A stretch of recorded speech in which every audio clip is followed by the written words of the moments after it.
ਨਈਮ ਸ਼ੌਕੀ ਜਿਵੇਂ ਨਕਸ਼ੇ ਕਦਮ ਤੇ ਜਰਾਬ ਚੜਾਈ ਹੁੰਦੀ। ਕਿਆ ਬਾਤ ਹੈ, ਜਿਵੇਂ ਮਸਾਲੇ ਵਾਲਾ ਕੇਕ ਹੁੰਦਾ। ਕਿਆ ਕਹਿਣੇ ਨਈਮ ਸ਼ੌਕੀ ਜਿਵੇਂ ਧੀ ਧਿਆਣੀ ਦਾ ਡਾਂਸ ਵੇਖਿਆ ਹੁੰਦਾ।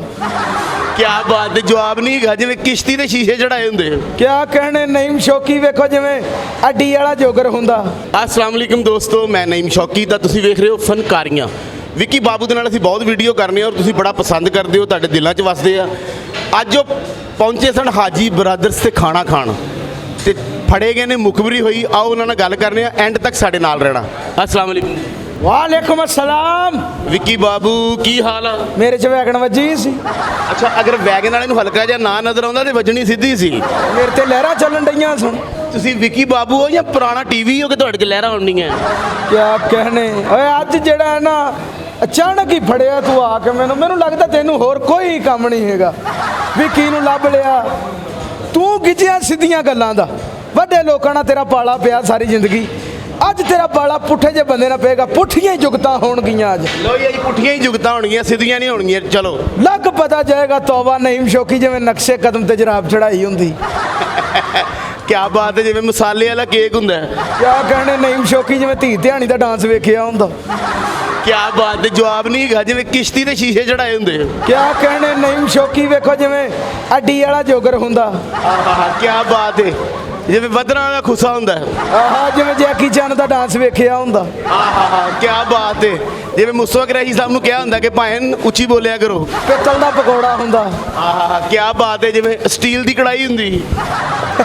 ਟਾਈ ਲਾ ਕੇ ਫਾ ਲਿਆ ਹੁੰਦਾ। ਕਿਆ ਬਾਤ ਹੈ, ਤਰੀਜ਼ਾਂ ਵਾਲੀ ਫਾਂਸੀ ਹੁੰਦੀ। ਇਹ ਪੁੱਠੀਆਂ ਗੱਲਾਂ ਹੀ ਹੋਣਗੀਆਂ ਵਿੱਕੀ ਭਾਈ। ਤੇ ਪੁੱਠੀਆਂ ਹੀ ਕਰਨ ਡਏ, ਕਿਹੜਾ ਸਿੱਧੀਆਂ ਕਰਨ ਡਏ। ਨਈਮ ਸ਼ੌਕੀ ਵੇਖੋ ਜਿਵੇਂ ਤਿਲਾਂ ਵਾਲੀ ਬਣਾਣ ਹੁੰਦੀ। ਅਰੇ ਕਿਆ ਬਾਤ ਹੈ, ਵਾਹ ਜੀ ਵਾਹ, ਜਿਵੇਂ ਕਰੀਮ ਵਾਲਾ ਪੈਂਟ ਕੋਟ ਹੁੰਦਾ। ਸ਼ੌਕੀ ਵੇਖੋ ਜਿਵੇਂ ਗੂੰਗੇ ਕੋ ਗਾਣਾ ਸਿੱਖਿਆ ਹੁੰਦਾ। ਆਹਾ, ਇੱਧਰ ਤੇ ਵੇਖੋ, ਜਿਵੇਂ ਕਿਆ ਹੁੰਦਾ, ਤੇਰੀ ਨਜ਼ਰ 'ਚ ਕੋਈ ਮਕਾਨ ਹੋਵੇ ਤੇ ਦੱਸੀ। ਨਈਮ ਸ਼ੌਕੀ ਵੇਖੋ ਜਿਵੇਂ ਸ਼ੈਤਾਨ 'ਚ ਲੂਣ ਪਾਇਆ ਹੁੰਦਾ। ਵਾਹ ਜੀ ਵਾਹ, ਆਪਣੇ ਵੱਲ ਵੀ ਵੇਖੋ, ਜਿਵੇਂ ਹੈ ਬਾਰ-ਬਾਰ ਰੁਕਣ ਵਾਲੀ ਟ੍ਰੇਨ ਹੁੰਦੀ। ਨਈਮ ਸ਼ੌਕੀ ਵੇਖੋ ਜਿਵੇਂ ਲੰਗੜੇ ਨੂੰ ਕਿਹਾ ਹੁੰਦਾ ਨੱਸ ਕੇ ਕੁਛ ਐ ਫੜੀ। ਆ ਨਈਮ ਸ਼ੌਕੀ ਵੇਖੋ ਜਿਵੇਂ ਖੁਸਰੇ ਨੂੰ ਕਿਹਾ ਹੁੰਦਾ ਮਰਦਾ ਸਾਈਡ ਤੇ ਹੋਈ। ਆਹਾ, ਵਿੱਕੀ ਬਾਬੂ ਨੂੰ ਵੇਖੋ ਜਿਵੇਂ ਭੰਡ ਨੂੰ ਕਿਹਾ ਹੁੰਦਾ ਯਾਰ ਤੇਰਾ ਜੀਮੇਲ ਖੋਲੀ, ਅੰਦਰ ਕੀ ਲਿਖਿਆ। ਖਲੋ ਜਾ, ਕਿਉਂ ਜੁਗਤਾਂ ਕਰੀ ਜਾਂਦਾ ਜਾਪਾਨ ਦੇ ਪ੍ਰੇਮ ਚੋਪੜਾ, ਕੀ ਵਜ੍ਹਾ ਤੈਨੂੰ? ਅਬਾਰੇ ਵਾ, ਤੂੰ ਉਸ ਇਲਾਕੇ ਤੇ ਨਹੀਂ ਦੇਵਰੇ ਜਿੱਥੇ ਹਲੇ 32 ਸਾਲ ਬਾਅਦ ਲੱਗਣੀ ਹੈ। ਕੀ ਮੈਂ ਪਿਤਾ ਜੀ ਕਹਿ ਰਹੇ। ਨਈਮ ਸ਼ੌਕੀ ਜਿਹੜੇ ਪਿੰਡ ਦਾ ਵਾ ਨਾ, ਅੱਜ ਵੀ ਉੱਥੇ ਸਭ ਤੋਂ ਵੱਡੀ ਅਮਾਉਂਟ ਬੈਂਕ ਦੇ ਵਿੱਚ 250 ਰੁਪਈਆ ਵਾ। ਤੇ ਜਿਹੜੇ ਪਿੰਡ ਦਾ ਤੂੰ ਹੈ ਨਾ ਵਿੱਕੀ ਭਾਈ, ਉਹ ਵੀ ਐਡਾ ਛੋਟਾ ਇਲਾਕਾ ਹੈ, ਉੱਥੇ ਇੱਕ ਬੈਂਕ ਹੈ, 600 ਰੁਪਏ ਜਮ੍ਹਾਂ ਕਰਾਓ ਤੇ ਫੁੱਲ ਹੋ ਜਾਂਦਾ। ਤੇ ਜਿਹੜੇ ਪਿੰਡ ਦਾ ਤੂੰ ਆ ਔਰ ਜਿਹੜਾ ਘਰ ਆ ਨਈਮ ਸ਼ੌਕੀ ਦਾ, ਨਈਮ ਸ਼ੌਕੀ ਦੇ ਘਰ ਦੇ ਵਿੱਚ ਕਿਸੇ ਨੇ ਥੁੱਕ ਸੁੱਟੀ ਸਲਾਬ ਆ ਗਿਆ। ਇਹਨਾਂ ਦਾ ਐਡਾ ਛੋਟਾ ਘਰ ਹੈ ਕਿ ਸਾਈਕਲ ਦਾ ਮੋੜ ਕੱਟੀਏ ਤੇ ਬੰਦਾ ਕੰਧ 'ਚ ਵੱਜ ਜਾਂਦਾ। ਇਹਨਾਂ ਦਾ ਘਰ ਐਡਾ ਛੋਟਾ ਹੈ ਕਿ ਤੇ ਨਈਮ ਸ਼ੌਕੀ ਦੇ ਵਾਲ ਸਾਹਿਬ 2 ਸਮੋਸੇ ਲੈ ਕੇ ਤੇ ਐਂ ਕਰਕੇ ਲੰਘਣ ਡਏ ਸਨ। ਇਹਨਾਂ ਦਾ ਘਰ ਐਡਾ ਛੋਟਾ ਕਿ ਸੂਈ ਲੈ ਕੇ ਆਇਆ ਤੇ ਇਹਨਾਂ ਦੀ ਵਾਲਦਾ ਕਹਿੰਦੀ ਐਡੀ ਵੱਡੀ ਸ਼ਹਿਰ ਰੱਖਣੀ ਕਿੱਥੇ ਆ। ਚੱਲ, ਸਾਡਾ ਘਰ ਛੋਟਾ ਨਹੀਂ ਹੈਗਾ, ਸਾਡਾ ਤੇ ਘਰ ਐਡਾ ਵੱਡਾ ਵਾ। ਅਸੀਂ ਲੈਟਰਿਨ 'ਚ ਬੈਠੇ ਹੋਈਏ ਤੇ ਲੋਟੇ ਤੱਕ ਜਾਣ ਲਈ ਸਾਨੂੰ ਟ੍ਰੇਨ ਦੀ ਜ਼ਰੂਰਤ ਪੈਂਦੀ। ਇਸ ਤੋਂ ਵੱਡੀ ਛੱਡਣੀ ਪੈਣੀ। ਸਾਡੇ ਕੋਲ ਇੱਕ ਗੱਡੀ ਹੈ ਜੀ ਵਿੱਕੀ ਭਾਈ, ਐਡੀ ਵੱਡੀ ਗੱਡੀ ਕਿ ਡਰਾਈਵਰ ਚਲਾ ਰਿਹਾ ਤੇ ਮੈਂ ਪਿੱਛੇ ਬੈਠਾ। ਉਹ ਫੈਸਲਾਬਾਦ ਲੰਘ ਗਿਆ, ਮੈਂ ਹਲੀ ਲਾਹੌਰ ਹੀ ਸਾਂ। ਵਾਹ ਵਾਹ ਵਾਹ ਵਾਹ ਵਾਹ। ਓਏ ਸਾਡੇ ਕੋਲ ਇੱਕ ਬੱਕਰੀ ਸੀ, ਸੜਕ ਤੇ ਗਈ ਤੇ ਉਹਦਾ ਐਕਸੀਡੈਂਟ ਹੋ ਗਿਆ। ਫੇਰ ਅਸੀਂ ਉਹਦੇ ਪਿੱਛੇ ਵੈਗਨ ਫਿੱਟ ਕਰਾਤੀ। ਹੁਣ ਲਾਹੌਰ ਕਸੂਰ ਦੀਆਂ ਸਵਾਰੀਆਂ ਢੋਂਦੀ। ਅੱਛਾ ਜੀ, ਮੈਨੂੰ ਕੋਈ ਰਿਸ਼ਤਾ ਨਹੀਂ ਸੀ ਦਿੰਦਾ। ਦੇਣਾ ਕਾਹਦੇ ਲਈ ਐਡੇ ਵੱਡੇ ਮੂੰਹ ਵਾਲਿਆਂ ਨੂੰ ਰਿਸ਼ਤਾ? ਮੈਂ ਜੀ ਕੋਲਾ ਫੜਿਆ, ਕੰਧ ਤੇ ਔਰਤ ਬਣਾਈ, ਕੰਧ ਤੇ ਬਣਾਤੀ। ਉਹਦੇ ਵਿੱਚੋਂ ਹੁਣ ਮੇਰੇ 2 ਬੱਚੇ ਨੇ।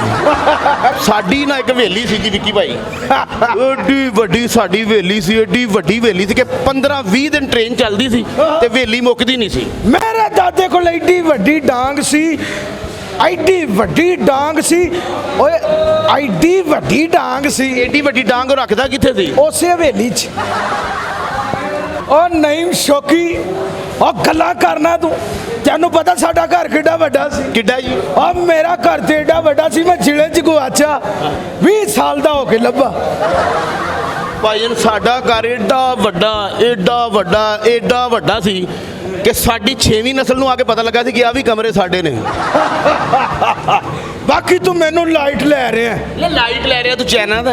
ਓਏ ਤੁਹਾਡਾ ਘਰ ਵੱਡਾ ਸੀ, ਮੇਰਾ ਜ਼ਰਫ ਵੱਡਾ ਹੈ। ਯਕੀਨ ਕਰ 17 ਸਾਲ ਮੇਰੀ ਮਾਂ ਬੇਔਲਾਦ ਰਹੀ ਸਿਰਫ ਮੇਰੀ ਖਾਤਰ। ਉਹ ਕਿਉਂ? 17 ਸਾਲ ਦੀ ਉਮਰ 'ਚ ਉਹਦਾ ਵਿਆਹ ਹੋਇਆ, 18ਵੇਂ 'ਚ ਮੈਂ ਹੋਇਆ ਤੇ ਮੇਰੀ ਖਾਤਰ ਹੀ ਬੇਔਲਾਦ ਰਹੀ ਨਾ। ਅੱਛਾ ਜੀ, ਤੁਸੀਂ ਜ਼ਹੀਨ ਬੰਦੇ ਹੋ। ਉਹ ਕਿਹੜੀਆਂ ਐਸੀਆਂ ਔਰਤਾਂ ਜਿਨ੍ਹਾਂ ਨੂੰ ਕਨਫਰਮ ਪਤਾ ਕਿ ਸਾਡੇ ਖਾਮਦ ਇਸ ਵੇਲੇ ਕਿੱਥੇ ਨੇ? ਬੇਵਾ। ਅੱਛਾ ਜੀ, ਤੁਸੀਂ ਜ਼ਹੀਨ ਬੰਦੇ ਹੋ। ਬੰਦੇ 'ਚ ਇੱਕ ਦਿਲ ਹੁੰਦਾ ਜਾਂ ਦੋ? ਬੰਦੇ 'ਚ ਦੋ ਦਿਲ ਹੁੰਦੇ ਆ। ਇੱਕ ਹੁੰਦਾ ਭੈਣ। ਉਹ ਦੋ ਹੁੰਦੇ ਆ। ਕਿਵੇਂ? ਇੱਕ ਦਿਲ ਕਰਦਾ ਕੰਮ ਕਰੀਏ, ਦੂਜਾ ਕਰਦਾ ਪਰਾਂ ਦਫਾ ਕਰਾਓ, ਕੋਈ ਕੰਮ ਜੋ ਕੰਮ ਆ। ਨਹੀਂ, ਬੰਦੇ 'ਚ ਤੀਜਾ ਦਿਲ ਵੀ ਹੁੰਦਾ ਹੀ। ਕਿਹੜਾ? ਉਹ ਕਹਿੰਦਾ ਨਹੀਂ ਯਾਰ ਫਿਰ ਦਿਲ ਕਰ ਰਿਹਾ ਹੈ ਨਾ। ਅੱਛਾ ਜੀ, ਤੁਹਾਡੀ ਅਗਰ ਸ਼ਾਦੀ ਹੋਵੇ, ਤੁਸੀਂ ਆਪਣੀ ਬੇਗਮ ਨਾਲ ਮਰੀ ਜਾਓ, ਕੁੜੀ ਹੋਏਗੀ ਜਾਂ ਮੁੰਡਾ? ਬੇਗਮ ਨੂੰ ਛੱਡ, ਪਹਿਲੇ ਸ਼ਾਦੀ ਤੇ ਆ, ਮੈਨੂੰ ਉਹਦਾ ਮਜ਼ਾ ਲੈ ਲੈਣ ਦੇ। ਕੀ ਆਖੀਏ? ਮੈਂ ਕਿਹਾ ਕਿ ਤੁਹਾਡੀ ਸ਼ਾਦੀ ਹੋਵੇ, ਤੁਸੀਂ ਕੀ ਹੋਵੇ? ਅਗਰ ਤੁਹਾਡੀ ਸ਼ਾਦੀ ਹੁੰਦੀ ਹੈ, ਤੁਸੀਂ ਆਪਣੀ ਬੁੱਢੀ ਨੂੰ ਲੈ ਕੇ ਮਰੀ ਜਾਂਦੇ ਹੋ, ਕੁੜੀ ਹੋਏਗੀ ਜਾਂ ਮੁੰਡਾ? ਉਹ ਕੁਝ ਵੀ ਨਹੀਂ ਹੋਏਗਾ। ਕੀ ਹੋਏਗਾ? ਖਰਚਾ। ਵਾਹ ਜੀ ਵਾਹ, ਨਈਮ ਸ਼ੌਕੀ ਵੇਖੋ ਜਿਵੇਂ ਫਿੱਕੀਆਂ ਜਲੇਬੀਆਂ ਹੁੰਦੀਆਂ ਨੇ। ਵਾਹ ਜੀ ਵਾਹ, ਵਿੱਕੀ ਭਾਈ ਵੇਖੋ ਜਿਵੇਂ ਗੋੜ ਵਾਲੀ ਕੜਾਈ ਨਹੀਂ ਹੁੰਦੀ। ਉਹ ਨਈਮ ਸ਼ੌਕੀ ਜਿਸਲੇ ਤੂੰ ਪੈਦਾ ਹੋਇਆ, ਹਾਂ, ਉਹ ਤੇਰੇ ਪਿਓ ਨੂੰ ਕਿਸੇ ਨੇ ਲਾਮਾ ਨਹੀਂ ਦਿੱਤਾ ਕਿ ਏਡੇ ਵੱਡੇ ਮੂੰਹ ਵਾਲੇ ਬੱਚੇ ਤੂੰ ਸੇਲ ਹੈ ਮਦਰੀਸ ਕਰਨ ਦੇ ਆ। ਸੁਹੇਲ ਅਹਿਮਦ ਸਾਹਿਬ। ਤੇ ਜਦੋਂ ਵਿੱਕੀ ਭਾਈ ਹੋਇਆ ਨਾ, ਇਹਦੇ ਵਾਲਾ ਸਾਹਿਬ ਥਾਣੇ ਚਲੇ ਗਏ, ਕਹਿੰਦੇ ਜੇ ਇਹ ਹੋ ਗਿਆ ਤੇ ਕੁਝ ਵੀ ਹੋ ਸਕਦਾ ਹੈ। ਉਹ ਨਹੀਂ, ਇਹ ਮੈਂ ਤੈਨੂੰ ਸੱਚਾ ਵਾਕਿਆ ਸੁਣਾਵਾਂ। ਜਿਸ ਵੇਲੇ ਮੈਂ ਪੈਦਾ ਹੋਇਆ ਨਾ, ਮੇਰੇ ਤਾਇਆ ਜੀ ਨੇ ਲਿਆ ਕੇ ਮੇਰੇ ਪਿਓ ਦੀ ਝੋਲੀ 'ਚ ਪਾਇਆ। ਇਹ ਹੁਣ ਮੇਰੀ ਕੋਈ ਮਾਸਾ ਸਿਹਤ ਬਣੀ, ਉਹ ਤਾਂ ਹੈ ਹੀ ਕੁਝ ਨਹੀਂ ਸੀ। ਹਕੀਕਤ ਮੇਰੇ ਪਿਓ ਨੇ ਕਿਹਾ, ਉਹਨੇ ਕਿਹਾ ਛੋਟੋ ਪਰਾਂ ਇਹ ਕੀ। ਮੈਂ ਸੁਣਿਆ ਤੁਸੀਂ ਬੜੇ ਕਮਜ਼ੋਰ ਸੋ। ਦੂਜੇ ਬੰਦਿਆਂ ਨੂੰ ਤਾਂ ਸੁਣਿਆ, ਬੱਚਿਆਂ ਨੂੰ ਸੁਣਿਆ ਪੈਂਪਰ ਲੱਗਦੇ, ਤੁਹਾਨੂੰ ਸੁਣਿਆ ਸਨੀ ਪਲਾਸ ਲਾਉਂਦੇ ਰਹੇ ਨੇ। ਨਹੀਂ, ਮੈਂ ਵਾਕਈ ਕਮਜ਼ੋਰ ਸਾਂ। ਅੱਛਾ ਜੀ। ਤੇ ਮੇਰੇ ਤਾਇਆ ਜੀ ਅੱਲਾਹ ਪਾਕ ਜ਼ਿੰਦਗੀ ਦੇਵੇ, ਦੁਬਈ ਹੁੰਦੇ ਨੇ, ਉਹ ਵੇਖਦੇ ਹੋਣਗੇ ਵੀਡੀਓ। ਉਹ ਮੈਂ ਸੁਣਿਆ ਕਿ ਮੈਨੂੰ ਛਿਲੇ ਦੇ ਵਿੱਚ ਲੈ ਕੇ ਪਾਲਣੇ 'ਚ ਪਾ ਕੇ ਨਾ ਗੱਡੀ। ਅੱਛਾ। ਤੇ ਉਹ ਜਿਸ ਵੇਲੇ ਉਹਨਾਂ ਨੇ ਮੈਨੂੰ ਗੱਡੀ ਦੇ ਵਿੱਚ ਉੱਤੇ ਸੀਟ ਤੇ ਲੰਮਾ ਪਾਇਆ ਤੇ ਵਾਪਸ ਆਏ ਤੇ ਕਹਿੰਦੇ ਮੁੰਡਾ ਗਵਾਚ ਗਿਆ। ਉਹ ਸਾਰੇ ਤਾਇਆ ਜੀ ਦੇ ਦੁਆਲੇ ਹੋ ਗਏ ਵੀ ਇਹ ਕੀ ਕੰਮ ਹੋਇਆ, ਮੁੰਡਾ ਗਵਾ ਛੱਡਿਆ। ਉਹ ਲੱਭਦੇ ਰਹੇ, ਮੈਂ ਲੱਭਾ ਕੋਈ ਨਹੀਂ। ਤੇ ਜਿਸ ਵੇਲੇ ਸਾਰਾ ਕੁਝ ਫਰੋਲ ਮਾਰਿਆ ਤੇ ਸੀਟ ਤੇ ਥੱਲੇ ਸਾਂ ਮੈਂ ਹਕੀਕਤ ਐਡਾ ਕਮਜ਼ੋਰ ਸਾਂ। ਅੱਛਾ ਜੀ, ਤੁਸੀਂ ਸੁਣਿਆ ਬਚਪਨ 'ਚ ਬਹੁਤ ਜ਼ਿਆਦਾ ਕਮਜ਼ੋਰ ਸੋ, ਤਾਂ ਕੀ ਫੀਲ ਕਰਦੇ ਸੋ? ਮੈਂ ਬੜਾ ਪ੍ਰਾਊਡ ਫੀਲ ਕਰਨਾ ਸਾਂ ਬਚਪਨ 'ਚ ਜਦੋਂ ਕਮਜ਼ੋਰ ਸਾਂ। ਲੋਕੀ ਮੈਨੂੰ ਬੱਚਿਆਂ ਦਾ ਸਾਜਨ ਬਾਸ ਕਹਿੰਦੇ ਸਨ। ਅੱਛਾ ਜੀ, ਸਾਜਨ ਬਾਸ ਸਾਹਿਬ ਦੀ ਜ਼ਰਾ ਕਾਪੀ ਹੋ ਜੇ। ਸਾਜਨ ਸਾਹਿਬ ਮੇਰੇ ਬੜੇ ਫੇਵਰੇਟ ਐਕਟਰ ਨੇ ਤੇ ਕਮਾਲ ਥੀਏਟਰ 'ਚ ਮੇਰੀ ਉਹਨਾਂ ਨਾਲ ਮੁਲਾਕਾਤ ਹੋਈ ਤੇ ਸਾਜਨ ਸਾਹਿਬ ਮੈਨੂੰ ਕਹਿੰਦੇ ਨੇ, ਓ ਤੂੰ ਵਾਕਈ ਅੰਨਾ? ਮੈਂ ਕਿਹਾ ਜੀ ਮੈਂ ਅੰਨਾ ਵਾਂ ਤੇ ਤੁਹਾਡਾ ਬਹੁਤ ਵੱਡਾ ਫੈਨ ਆ। ਕਿੱਡਾ ਕੁ ਵੱਡਾ ਮੇਰਾ ਫੈਨ ਆ, ਮੇਰੀਆਂ ਕੋਈ 4 ਕੇਸਟਾਂ ਚੱਕ ਲਏਗਾ? ਚੱਕ ਤੇ ਬਹੁਤ ਕੁਝ ਲਾਂਗਾ, ਪਰ ਮੈਂ ਕੋ ਤੁਹਾਨੂੰ 2 ਜੁਗਤਾਂ ਕਰਨਾ ਵਾ। ਮੈਂ ਜਦੋਂ ਜੁਗਤਾਂ 2 ਕੀਤੀਆਂ ਨਾ ਉਹਨਾਂ ਦੀ ਆਵਾਜ਼ ਦੇ ਵਿੱਚ, ਕਿਸ ਤਰ੍ਹਾਂ? ਤੇ ਉਹਨਾਂ ਨੇ ਮੈਨੂੰ ਚੱਕ ਲਿਆ। ਓ ਨਈਮ ਸ਼ੌਕੀ, ਐਡਾ ਬੁਰਾ ਪਿੰਡਾ। ਉਹ ਤੋਬਾ, ਇਹੋ ਜਿਹਾ ਬੰਦਾ ਤੇ ਵਿਆਹ ਤੇ ਰੋਟੀ ਖਾਣ ਪਹਿਲੀ ਨਹੀਂ ਵੀ ਬਵੇ ਤੇ ਬੁੱਢੀਆਂ ਕਹਿੰਦੀਆਂ ਵੇ ਤੂੰ ਤਾਂ ਜਿਆ ਨਹੀਂ। ਵਿੱਕੀ ਭਾਈ ਬਹੁਤ ਸ਼ੁਕਰੀਆ। ਸਾਨੂੰ ਲੋਕ ਥੱਲੇ ਲਿਖਦੇ ਨੇ ਕਿ ਵਿੱਕੀ ਭਾਈ ਨਾਲ ਮੁਲਾਕਾਤ ਕਰੋ, ਵਿੱਕੀ ਭਾਈ ਦਾ ਬਹੁਤ ਮਜ਼ਾ ਆਉਂਦਾ ਹੈ, ਪਿਆਰ ਕਰਦੇ ਆ, ਬੜੀ ਮੁਹੱਬਤ ਕਰਦੇ ਆ। ਕਰ ਲਈ ਘਰ ਗੱਲ ਕੀ ਉਹ ਥੱਲੇ ਵਾਲਾ ਪੋਰਸ਼ਨ ਹੋ ਗਿਆ, ਤਾਂ ਹੁਣ ਸਟੋਰੀਆਂ ਹੀ ਕੱਢਿਆ ਕਰਨੀਆਂ ਆਪਾਂ। ਸਵੇਰੇ ਉੱਠੇ ਸਟੋਰੀ ਕਰ ਲਈ, ਸ਼ਾਮੀ ਬੈਠੇ ਸਟੋਰੀ ਕਰ ਲਈ। ਫਨਕਾਰੀਆਂ ਨੂੰ ਜਿੰਨੀ ਅਰਨਿੰਗ ਮੇਰੀ ਵਜ੍ਹਾ ਤੋਂ ਆਉਣੀ ਨਾ, ਅੱਲਾ ਜਾਣਦਾ। ਹੋ ਸਕਦਾ ਕਿਸੇ ਵਜ੍ਹਾ ਤੋਂ ਇੰਨੀ ਅਰਨਿੰਗ ਨਾ ਆਵੇ। ਮਾੜੇ ਬੰਦੇ ਨੂੰ ਇੰਨੇ ਲਾਮੇ ਨਹੀਂ ਆਉਣੇ ਜਿੰਨੀ ਫਨਕਾਰੀਆਂ ਨੂੰ ਮੇਰੀ ਵਜ੍ਹਾ ਤੋਂ ਅਰਨਿੰਗ ਆਉਣੀ। ਨੇਰੀ ਚੱਲਦੀ ਹੋਵੇ ਤੇ ਇੰਨੇ ਪਕਾਨੇ ਨਹੀਂ ਆਉਣੇ ਜਿੰਨੀ ਮੇਰੀ ਵਜ੍ਹਾ ਤੋਂ ਉਹਨਾਂ ਨੂੰ ਅਰਨਿੰਗ ਆਉਣੀ। ਬਾਕੀ ਮੈਨੂੰ ਪਤਾ ਹੈ, ਮੈਂ ਜੋ ਮਰਜ਼ੀ ਕਹਿ ਦਿਆਂ, ਤੂੰ 3 ਦਿਨਾਂ ਬਾਅਦ ਫੇਰ ਆ ਜਾਣਾ। ਉਹ ਮੁਰਾਦਾ ਰੋਟੀ ਖਾਂਦਿਆਂ ਤੂੰ ਮੈਨੂੰ ਚੁੱਕ ਲਿਆ, ਮੈਨੂੰ ਗੁੱਸਾ ਇੰਨਾ ਤੇਰੇ ਤੇ। ਉਹ ਮਸਾਂ ਕਿਤੇ ਮੁਫਤ ਰੋਟੀ ਲੱਭੀ ਸੀ ਮੈਨੂੰ। ਨਾਜ਼ਰੀਨ, ਵਿੱਕੀ ਭਾਈ ਨਾਲ ਗੱਲਾਂ ਕਰਦੇ ਰਹਾਂਗੇ ਤੇ ਸਾਰੀ ਰਾਤ ਲੰਘ ਜਾਏਗੀ।